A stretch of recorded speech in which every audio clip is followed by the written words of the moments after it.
Hi, I'm Nick and this is the TbT channel. Over the next couple of videos we're going to take a closer look at the Weihrauch HW45, also known as the Beeman P1. We are going to look at how to take it apart. We're going to look at what to do inside of it while it's apart, how you can improve it and how to put it back together again. This is quite possibly the most complex of the strip and rebuilds for a Weihrauch spring gun, but it is easily possible if you do it methodically and sensibly. It isn't too difficult. So I will take my time with this, show you what's going on, why we're doing things and what we're going to do to make it better. Now, in the previous video on the 45 I did, the should you buy the 45, I mentioned that it's billed as being a hugely powerful spring air pistol, and in my experience it runs better at 4 foot-pounds. And what we've always done with these guns is recommend that people take off a coil to a coil and a half off of the factory spring, fit a set of guides to it and then rebuild it. The guides are plastic, they're light, they support the spring, they deaden the sound, they make it quieter and smoother with less recoil, and with the reduced spring there's less force going on, so the power comes down slightly and accuracy is improved. Now we are now making our own premium springs for this gun, and what people are reporting back is that they're still getting 5 foot-pounds, even though the spring that we're supplying in our kits is shorter than the factory one because it's a better quality steel. It's the same as our others. It's pre-stressed, it's pre-compressed, shot peened, UK made, all the rest of it. They're actually getting 5 foot-pounds, especially if they use an aftermarket seal such as the Aussie seal. I'm not sure if Brit seals are doing one for the 45 yet. If they are, I'm going to get one and test that soon. So people are reporting that they're getting between 4 and 5, sometimes even 5 foot-pounds plus with our latest kit, and that it's still shooting nicely. So I am going to test that because I've had this gun for over 10 years. It was the first gun I bought specifically for TbT to make a new kit for. So this was the prototype, the guinea pig for that first kit, and I've got news about the latest kit which we'll come on to when we look at the kits we're putting in. We have a new one, but we'll get to that. So what we need to do first is take it apart. Now we need to take the grips off first. I've already done one side, I cheated. Here's one I prepared earlier. I've already taken that side off. So I'm going to take this side off here just with a screwdriver. Now this gun is quite raggedy, really. Oh, the screwdriver broke. Quite raggedy because it has been apart that many times over the years. So forgive the state of it, but I mean it gets used an awful lot as well. I do, despite some people said, oh, you don't like the 45 much after the last, should I buy a 45 video. I love the 45. I just think you should get it for the right reasons, not for maybe the reasons the marketing department tell you. But I think that about a lot of guns. Right, grips are off. Now what we need to do, and this part is important, okay? You need a safety pin. You need to open your safety pin, and then you need to locate this.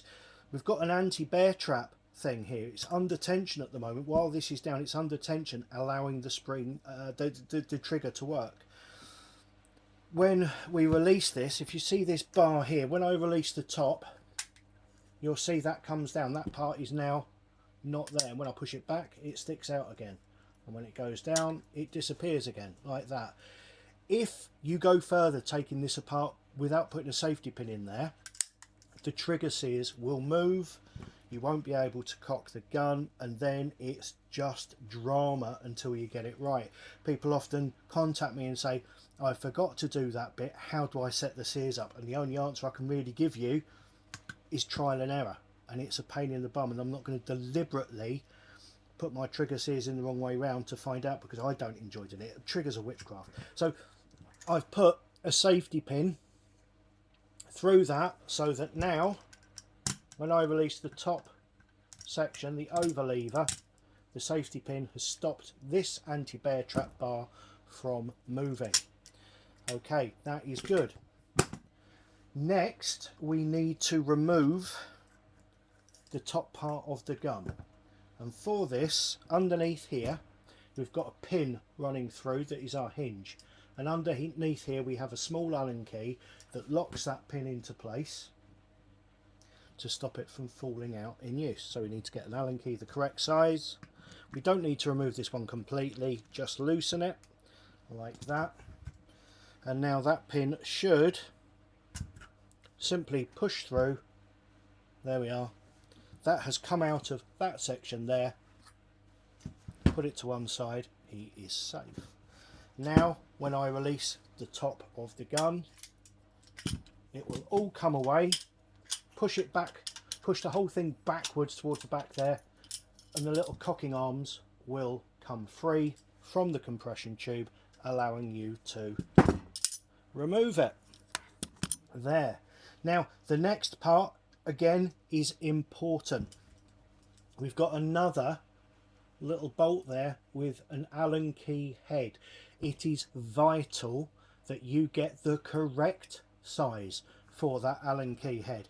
I believe this is a replacement I've put in here, and for that reason I'm not going to tell you what size Allen key I'm using in this one, because it may be different to what the original was, because like so many people, when I was young, inexperienced and over enthusiastic, I put too much tension on a slightly wrong size Allen key and stripped it. Don't do that, is my advice to you. Don't strip that.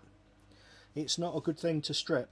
So make sure you get an Allen key that is a good fit. These are likely to be tight. And then undo it. There. That is over there, and that is safe. So now the spring compression tube, this section here, is not fixed into the gun. It is free to come out. But again, it may not come out freely. Sometimes it needs persuasion. These are built with very tight tolerances, and because of that they can sometimes be more difficult than you would expect to get them apart. So I'm just going to leave it underneath there, move that bar back, remembering of course that I haven't completely freed this. As soon as I looked at it, fortunately before I did anything else, I realised we've got two pins at the back here. The larger pin, this one here, needs to come out. That is actually holding the tube at the back. It's been a while. It has been a while since I've taken this apart. In fact, the last time this was apart was when we lived in Brittany. The previous strip down video I did for this gun, it was during lockdown, so it was in 2020, so 2025 now, 5 years ago. 5 years ago, and I did the entire video because I was bored. The entire video, and then looked at it back, and you couldn't see the gun in any of it. It was down below the level of the camera, and I just thought, oh, bugger it. There was only about 12 subscribers, and it didn't really matter. Do you know I've got over 9,000 now? Which I'm quite, thank you, by the way. If you haven't already done so, please like, subscribe, hit notifications, and leave me a comment. I like comments. Comments are good for the channel. And that goes for all shooting channels, by the way. Whichever ones you follow, whoever you follow, like them, subscribe to them, hit notifications, leave them a comment. It helps to keep the shooting channels at the top in the algorithm, so they don't hide us away under crochet and jam collecting or whatever. Right, so I've tapped through the little bar at the back. Okay, so all I've done so far, I've taken the grip off, I've put a safety pin through there, I've undone one Allen key, pushed that through, undone another Allen bolt there, push this one through, and that's it. Very simple so far. Now I'm going to have another go at pulling out this the spring tube at the top here, because now that it's not actually locked in, that should be an easier task, although not necessarily. I should really be wearing my glasses. The trouble is I've got so many lights in here try and get the lighting right for the camera. I'm blinded half the time. When I look at the camera, I'm blinded. I look down, I can't see anything. So there we go. Now we have it.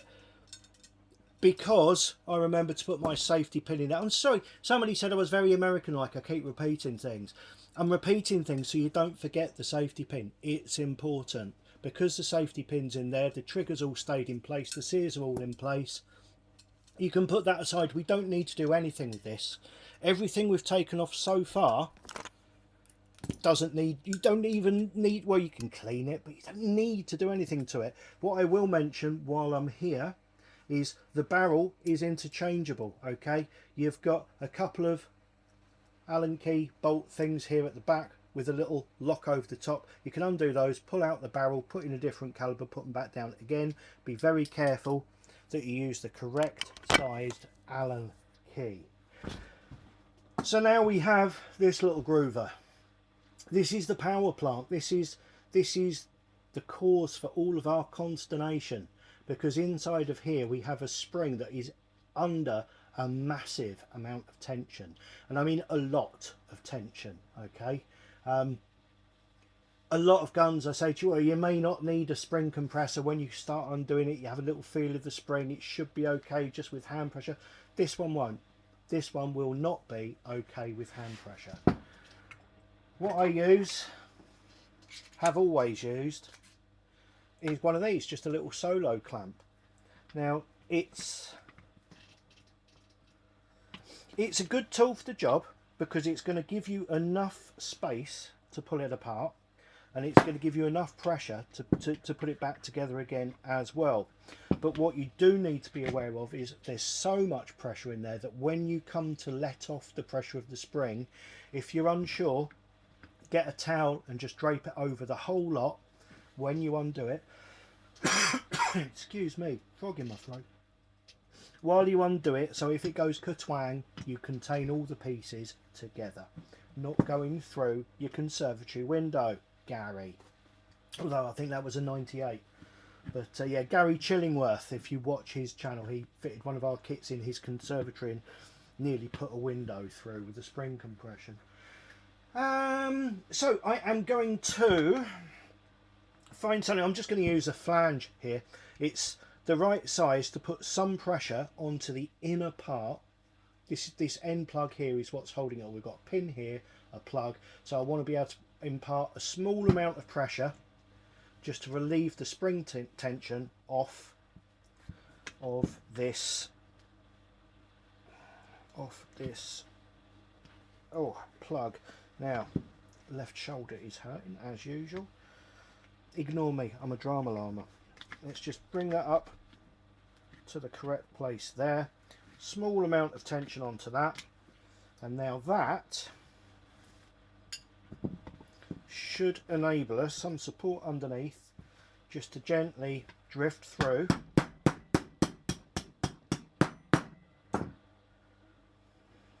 Now this is still in the spring compressor, so what I'm actually going to do is use my favourite screwdriver to push this all the way through like that. Presto changeo. My screwdriver is now holding all of the spring, and now when I press the release on this, it falls out of there. I should have guessed it was going to do that. It falls out of there and all of the spring tension is on my screwdriver. Now let's see if I'm a manly man. Let's see if I've got the strength to do this by hand. No, I haven't. So it's a stupid thing. Why didn't you stop me?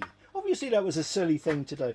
In your spring compressor, we need to get this under tension any which way you like. Now these usually have little rubber boots on them. These things here, I actually find it easier without, because you've got an awkward little nub in there. So I find it easier without that. I'm just going to, now my screwdriver is loose, so the spring compressor is holding all of that spring. I'm actually going to practice. No, I'm not going to use a towel. I'm not going to use a towel. I'm going to use this. Bear with.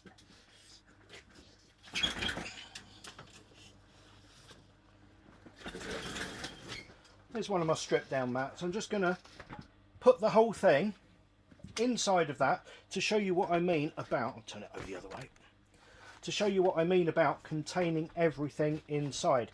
So there's an awful lot of spring tension there, and if I reach inside and pull that away, everything is being held by this now. So I'm going to hold that on the top, and I'm going to press my little release thing here, and it should go katwang, like that. There we are. And you will see there, that is how much preload we're dealing with, which is a considerable amount percentage wise of this. There's no way on earth you could get that back in again. Now, another thing to mention here, another thing that people sometimes ring me up while they're fitting one of our TbT kits into here, they'll say they've removed that pin, put it into a spring compressor, undone the pressure from the spring compressor, and the end plug hasn't come out. Now if I show you this, I can show you why. Now that is a factory spring with a set of our guides in there. Okay, that's what that is. Compare that to, you see, if you compare that to our new premium spring, it's no surprise that they look the same, because I used the dimensions of that to have that made, because I needed it to fit the gun, wanted it to perform similarly to the gun. It's a bit better made, it's shot peened, etc, etc, and you can see that it's already at its working length. Many springs, when you get them new, are 10% longer than they are when they've taken their set, when they've been scragged is another word, or pre-compressed. These come at their working length, but we'll look at that more in a moment. But this part here, if you imagine, that's a very, very good fit inside of that. Now, if your spring, for any reason, especially before you put a kit in there, because the guides in the kit keep the spring straight, okay? Without that, there's a good chance that the spring is putting more pressure on one side of this plug than the other. Now, this is exaggerated to illustrate, okay? So if you imagine that the spring pushes on this side more than on that side, it's going to twist this plug inside of the tube, and what that means is it locks onto the walls and it won't move. If that happens to you, what you need to do is recompress it, give it a wiggle through the hole with your screwdriver, and then let the pressure off. It is a good idea to have your screwdriver through it, so when you let the pressure off you can see it's moved, because it will lock your screwdriver. Then you can take the tension again, take the screwdriver out and undo it like I just showed you. So that is that. The next thing we need to do is remove the piston, which is just a case of moving that up there to the back.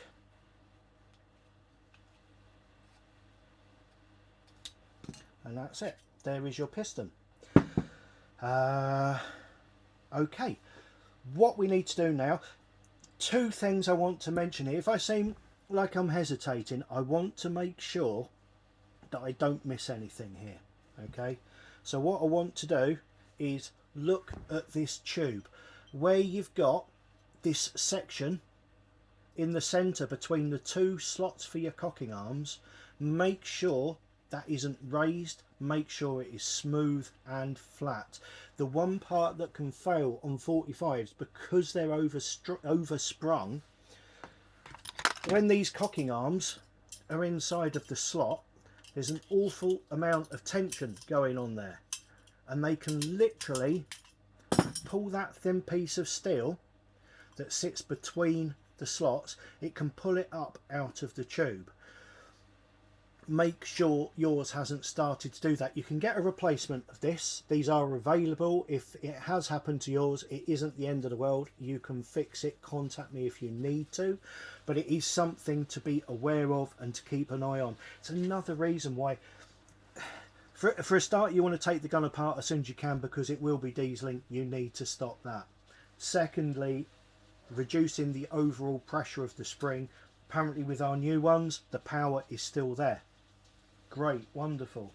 But what we do need to do is make sure it's not oversprung so it damages this part. So check that. Now we need to degrease everything thoroughly, and I mean thoroughly. These are absolute buggers for dieseling. Re-lubing them is an art. And we're going to come on to that art in part 2 of this video, where I'll show you what we're going to put inside of it, what we're going to do to make it better, and then how to put it back together. Join me for that. I will see you shortly. Thank you and goodbye.